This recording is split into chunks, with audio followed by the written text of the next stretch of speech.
I sindaci dell'ATI Assemblea Territoriale Idrica hanno scelto i nomi che andranno a comporre la terna del Consiglio di amministrazione dell'AICA, l'azienda idrica dei comuni agrigentini. Domani, venerdì, sarà tutto formalizzato dal notaio che sottoscriverà la costituzione di questa azienda pubblica che gestirà il servizio idrico nei prossimi anni.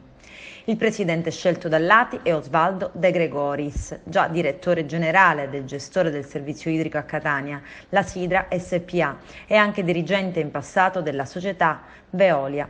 Poi Gerlandino Castaldi, della società Luel, che si occupa di acque e rifiuti ed ha tra gli altri realizzato il piano idrico della provincia di Agrigento.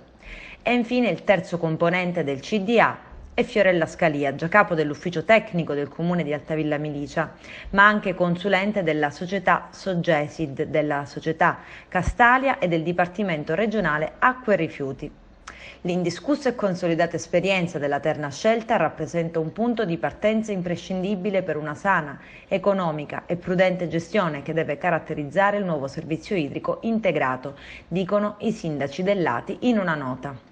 E mentre all'ATI si decideva il nuovo consiglio d'amministrazione, il sindaco di Ravanusa seguiva i lavori streaming. Il consiglio comunale di Ravanusa, con 10 voti favorevoli e 5 contrari, ha approvato l'atto costitutivo della nuova azienda e il conferimento della quota societaria.